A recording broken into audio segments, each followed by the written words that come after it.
And 160 ইঞ্জিনের সাউন্ডটা একটু চেক করতে হয় যে ইঞ্জিনে আর কোনো সমস্যা আছে কি না। আসলে 1700 কিলোমিটার চলা বাইকে এগুলো এরকম এত চেক করে নিতে হয় না, খালি জাস্ট দেখতে হয় যে বডিতে কোনো স্ক্র্যাচ ট্র্যাচ আছে কিনা, বাইক কোনোবার পড়ছে কিনা। যদি খুব বেশি মিটার টেম্পার করা হয় তাহলে তখন বোঝা যাবে যে 10-15 হাজার চলছে, ওইটারে 1700 বা এরকম বানাইছে। বাট এইটা দেখে মনে হচ্ছে ফ্রেশ আছে। Hello everyone, welcome to YouTube channel Tajul Islam. আশা করি সবাই ভালো আছেন, আমি অনেক ভালো আছি। আর আজকে আমার বাইকের পিলিয়ন হয়ে যাচ্ছি আরেকটা বাইক কেনার জন্য। এখানেই দাঁড়ান, ধীরে সুস্থে যান, সামনের থেকেই বামে বা এখানে আশেপাশে হবে, ওই যে শাহালি থানার রোড।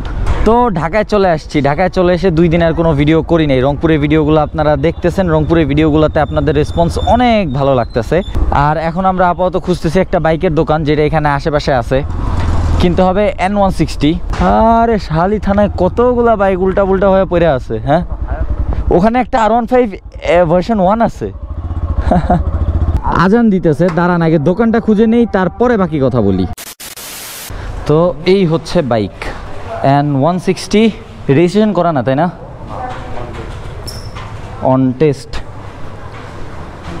ভাই সাহেব আসসালামু আলাইকুম, N160টা দেখতে আসছিলাম ভাই, চাবিটা একটু নিয়ে এসেন। কত, 1700 চলা?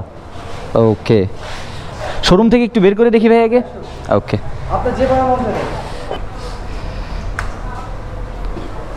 স্পিডোমিটার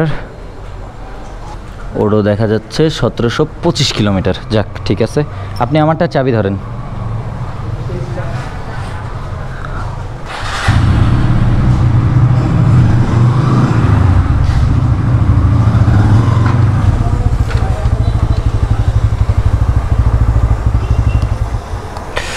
তো এখন যেগুলো জিনিস চেক করতে হবে সেগুলো জিনিস চেক করি। প্রথমত চেক করতে হবে টায়ার দেখে কি মনে হয়। এই যে টায়ারটা, টায়ারের দাগ মিশছে। ডিস্ক অবশ্যই N160 বাইকই নতুন। ভাই এটা কেনা কবে ছিল ভাই? এটা 24 ফেব্রুয়ারিতে কেনা। আচ্ছা ঠিক আছে, তো টাইম লিমিট মোটামুটি ঠিক আছে।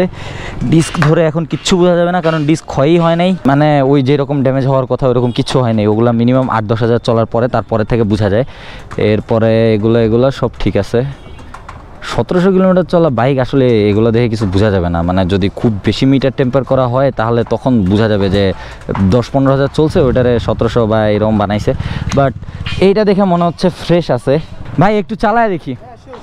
ওকে, আপনি জানান, আমি একটু চালায় দেখে আসতেছি।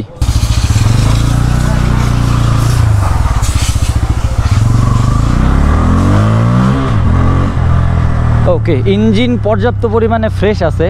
বাট এই যে থ্রটলের যে গ্রিপটা না, আরসিবি গ্রিপ লাগানো, গ্রিপটা একটু গুটলির সাথে বাজতেছে, তো থ্রটলটা একটু আটকা ধরতেছে।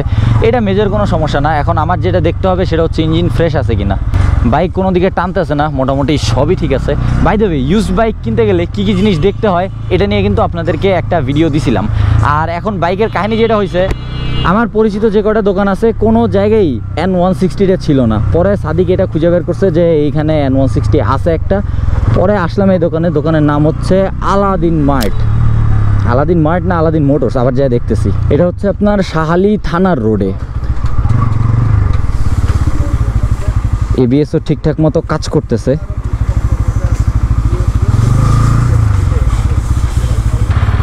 ইঞ্জিনের সাউন্ডটা একটু চেক করতে হয় যে ইঞ্জিনে আর কোনো সমস্যা আছে কিনা। ইঞ্জিনের সাউন্ড, আচ্ছা ওই পাশ থেকে সাউন্ড আসতেছে। ইঞ্জিনের সাউন্ড ঠিকঠাক আছে। আসলে 1700 কিলোমিটার চলা বাইকে এগুলো এরকম এত চেক করে নিতে হয় না, খালি জাস্ট দেখতে হয় যে বডিতে কোনো স্ক্র্যাচ ট্র্যাচ আছে কিনা, বাইক কোনোবার পড়ছে কিনা। চালায় তো দেখলাম বাইক কোনোবার পড়ে নাই, আর আপনার বডিতে কোনো স্ক্র্যাচ ট্র্যাচ দেখা যাচ্ছে না। তো এখন যে বাইক নিবে তাকে বলি একটু চালায় দেখতে। সাদিক ভাই আপনি চালায় দেখে আসেন। ভাই দাম চাচ্ছেন কত এটা? হ্যাঁ, আমাদের পেজের মধ্যে তো দাম দিছিলাম 2,40,000, তো 2,30,000 হলে ছেড়ে দিবেন। 2,30,000 হলে ছেড়ে দিবেন? বাহ, আপনার তো কথা সুন্দর, ক্লিয়ার কাট। আগে আপনি 10,000 কমায় দিলেন। আপনার দোকানের নাম কি? Aladdin Motors. আচ্ছা, আর পেপার সব ওকে তো? সার্ভিস বুক আছে সাথে? যাক, এটা ঠিক আছে। ফাইলে খালি নেম ট্রান্সফারটা করতে হবে তাই না? ওটা তো আপনি করে দিবেন। ওকে ঠিক আছে। আর ভিতরে আপনার বাইক আছে হচ্ছে, এখানে জিক্সার আছে একটা, স্ট্রাইকার আছে একটা, FZ আছে একটা, 4B আছে একটা, ওখানে R15 আছে একটা, BS7। এখানে রেইডার আছে একটা, আর কেবল দেখলাম ভাই একটা R15M BS7 সেল করলো। আপনাদের ফেসবুক পেজে বাকি বাইকের সব আপডেট আছে তো, মানে যখন যেটা আছে সব আপডেট আছে তো? ওকে ঠিক আছে। সাদিক ভাই চলে আসছে চালাইয়া। কি মনে হলো, গাড়ি টানে টনে কোনো দিকে? সব ঠিক আছে, নেওয়া যায়। দামাদামি করেন তাহলে। এখানের একটা রাবার নাই খালি। আচ্ছা, এইটা বড়সড় কোনো ইস্যু না, এটার জন্য বাইক নেওয়া বাদ দেওয়ার মতো না। আপনি জাস্ট দেখেন, খালি দামে মিললে নিয়ে নেন। ভাই বাইক নিবে হচ্ছে অ্যাকচুয়ালি ও, তো আপনারা দুজন দামের আলাপগুলো করে ফেলেন, দামে মিললে ইনশাল্লাহ নিয়ে নিচ্ছে এটা। তো ইউজড বাইক কেনার সুবিধা হচ্ছে এরকম 1000-1500 কিলো চলা বাইক কিনলেও দেখা যায় আপনার 10-20 হাজার টাকা কম পাওয়া যায়। এটা মেবি 2,65,000 টাকা নতুন দাম, আর 2,30,000 টাকা ভাই চাচ্ছে। দেখি আর কিছু 19-20 করে কিছু যদি একটু কম করা যায় তাহলে আরও ভালো, যত কমে নিতে পারবো তত ভালো। আর সার্ভিস বুক থাকলে আরেকটা সুবিধা হয় যে মিটারে যদি কোনো 19-20 করা থাকে তাহলে সেটা বোঝা যায়। ভাই আর কিছু সামান্য কমায় দেওয়া যায় যদি, মানে বাইক আমাদের পছন্দ হয়েছে, বাইক সব কিছু দেখছি, সব কিছু ঠিক আছে, বাট আর যদি কিছু কমায় দেওয়া যায় তাহলে নিয়ে যাচ্ছি আর কি। আচ্ছা, সেটা অল্প একটু কমে রাখো, অল্প, যেটা একদম সামান্য। ওকে ঠিক আছে। আপনার কি চলবে ব্যাংক ট্রান্সফার? ওকে ঠিক আছে, ব্যাংক ট্রান্সফার করেন। ভাইয়ের শোরুমের নাম হচ্ছে আলাদিন মোটরস। যাক, ভাই আমারে 2,000 টাকা ডিসকাউন্ট দিছে, তারপরেও 2,28,000 টাকা পড়লো টোটাল আমাদের এই N160টা। 2,28,000 যে খারাপ হয় নাই। নতুন কত চলতেছে সাদিক ভাই? 65 না 60? ওকে, 2,60,000 চললেও খারাপ না। বাইক হচ্ছে 1700 কিলোমিটার চলা। আর বাইকে ইস্যু বলতে খালি এই যে এইখানে একটা রাবার নাই, আর আপনার গ্রিপটা একটু আটকাইতেছে। এটাই RCB গ্রিপ লাগাইছে, এই জন্য গ্রিপটা চেঞ্জ করলে এটা ঠিক হয়ে যাবে। আর এটা মেবি পাওয়া যাবে 200-250 টাকা দাম হবে। তো এইটা মোটামুটি ঠিক আছে। তো বাস এইখানে আমাদের বাইক কেনা শেষ। এখন চলেন একটু N160টা চালাই কতক্ষণ। যাক, এই বাইক কেনাটা খুব কুইক ছিল, খালি আসছি, বাইক দেখছি, টাকা দিছি আর বাইক নিয়ে নিছি, তেমন কোনো কাহিনী নেই। তবে শোরুম যতটুকু দেখলাম ভাইয়া লোক ভালো। আর এইটা মিটার টেম্পার করা মনে হইলো না, কারণ তেমন কিছু দেখি নাই যেটা দেখে মিটার টেম্পার করা মনে হবে। আর বাইকের কন্ডিশন সব কিছুই ফ্রেশ ছিল। আর N160 চালায় ভালোই লাগতেছে। আমি তো বলি যে এই সেগমেন্টে এখন কিনতে গেলে মোটামুটি বেস্ট বাইক হচ্ছে N160। এখন তারপরে অনেকে আমাকে জিজ্ঞাসা করবেন যে ভাই তাহলে আপনার কাছে FZ কেন? আমার কাছে FZ হচ্ছে মাইলেজের জন্য। আর ওই যে পিলিয়ন সিট, এই যে পিছনের সিটটা চালায় মজা আছে N160টা। তো রেট্রোফিটে যে এখন এটার ইঞ্জিন অয়েল চেঞ্জ করা হবে, কারণ ইউজড বাইক কিনলে ফার্স্ট কাজ হচ্ছে আপনার ইঞ্জিন অয়েলটা বদলায় নেন।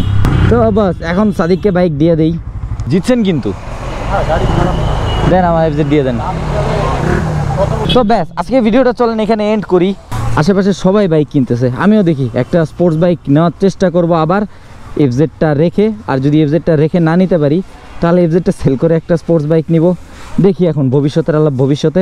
তো আজকে ভিডিওটা এখানে এন্ড করি। That's it for today. Thanks for watching. See you in the next one. Till then stay subscribed. Wear helmet rides and keep watching. Tajul Islam. Thank you.